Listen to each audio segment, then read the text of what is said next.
All right, friends, let's do this. Let's make some pom-poms. I'm using these wooden pom-pom makers that were purchased, but if you're picking up a kit from the library, I gave you some templates for how to make your own pom-pom maker out of cardboard. It's gonna work just the same as long as you're using the prong style instead of the ring style. So let's get to it. Take your ring, and I hold it in place with my thumb to get it started.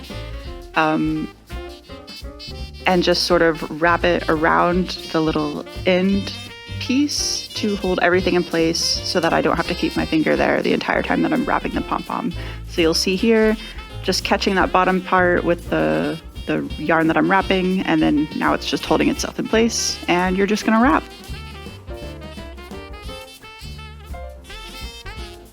You do need to wrap quite a bit if you want a really thick and full pom-pom, so just keep wrapping. It's gonna feel like a lot.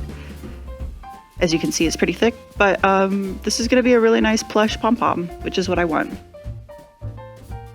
So when you've got it to a nice thickness, just go ahead and snip off the end of your yarn.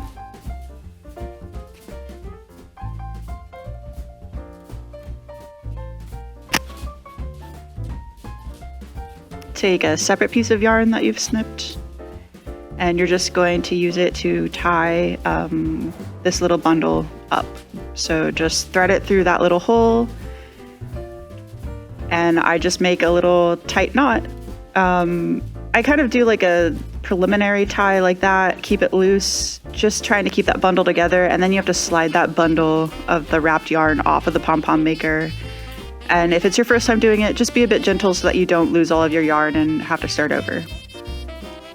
And once you get the entire bundle off, then you can tighten that little knot that you began earlier. And I'm kind of trying to get the string just positioned right in the middle, and then just pull tight.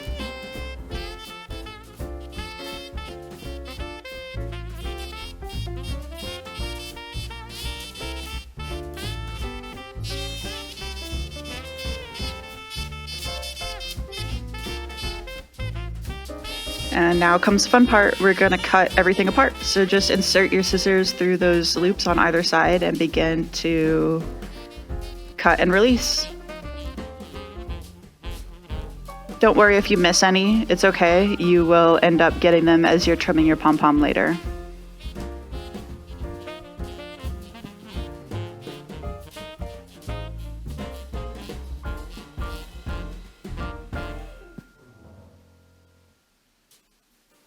And now it's time to give him a little haircut.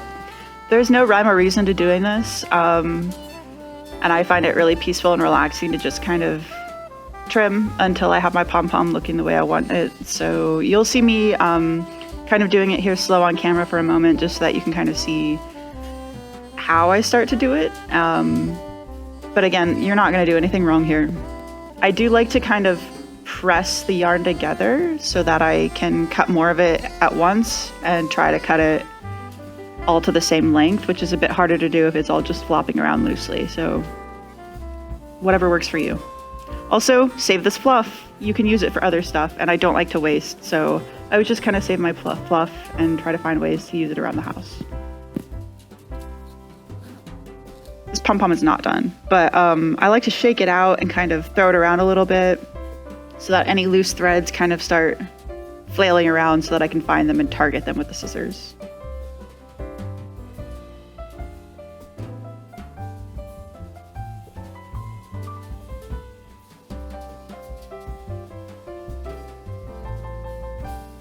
And there he is.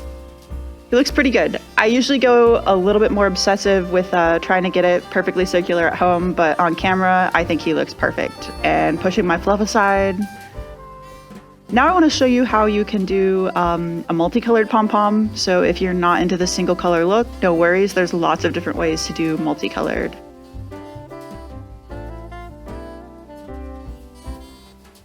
I'm a big fan of this sort of like gradient effect, or sort of bullseye. Like you can see I've got like these sort of pink blobs on either side, and then it's mirrored by other colors. Or this one where it just goes from light green to like teal, then blue, then dark green. You can do whatever you want.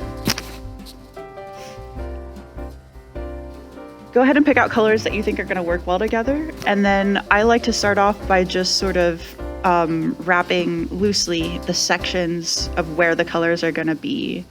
You'll see what I mean in a moment, but I'm not going to wrap very much yarn right now. It's not going to be very thick to start. I just am trying to create color stripes.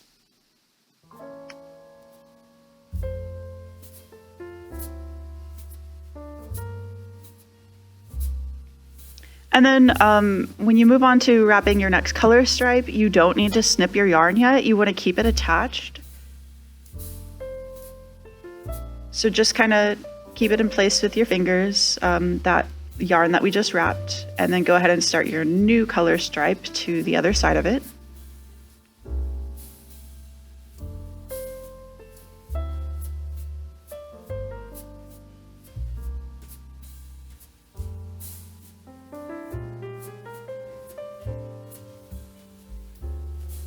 And that looks pretty good. So I'm still keeping both of those yarns attached. And I'm gonna go grab my third color and lay it in with a stripe to the left. Same thing, my little loose threads are just down there and I'm just gonna kind of keep them out of the way with my other fingers while I wrap. And actually you can see I'm pulling them all the way off to the left so that they don't get in the way of what I'm wrapping. And not a problem, it's gonna create some extra loose yarn at the very end, but it's really not a big deal. You're just gonna trim it all off anyway.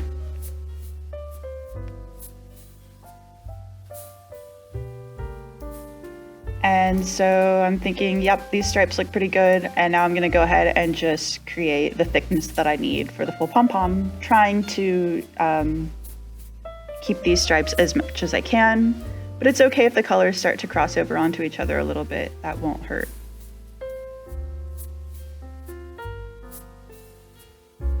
So I'm just gonna push that dark green out of the way. I'm keeping it attached just in case I wanna go back with it at the very end.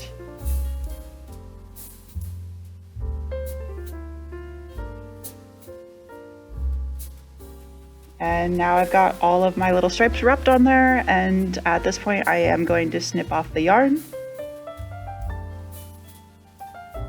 And the exact same process, just grab another piece of yarn, tie up your little bundle, gently take it off your pom-pom maker.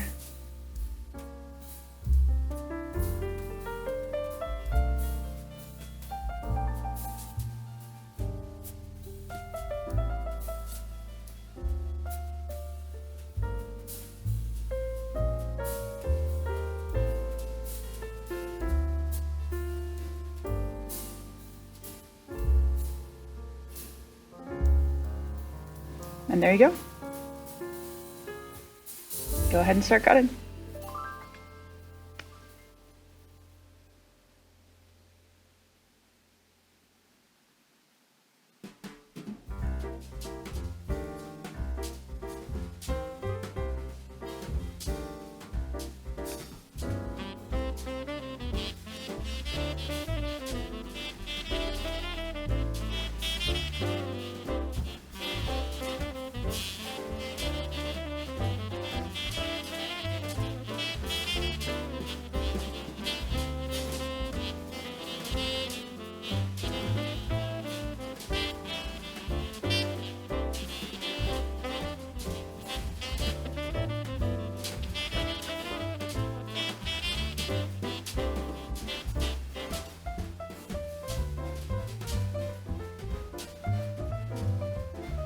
He's a bit of a mess right now.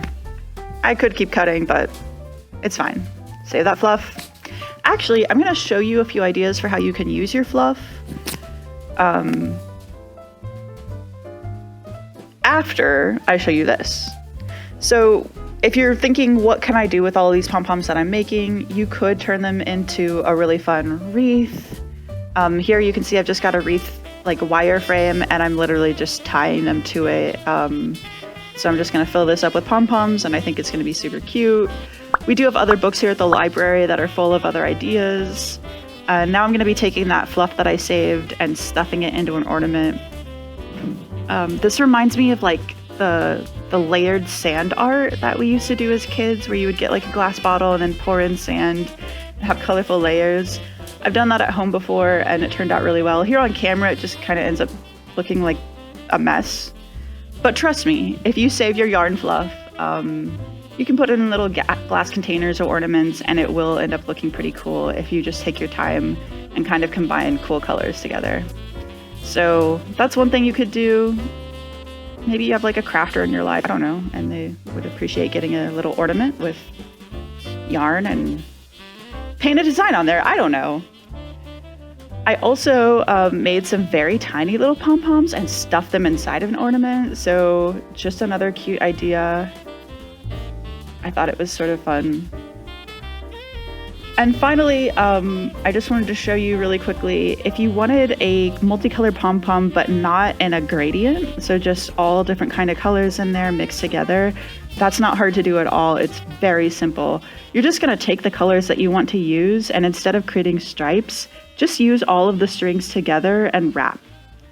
So here I just got all three of my colors in one hand at a time, and I'm just going to wrap them, and it will create that random sort of speckled color effect. So that's all you would need to do.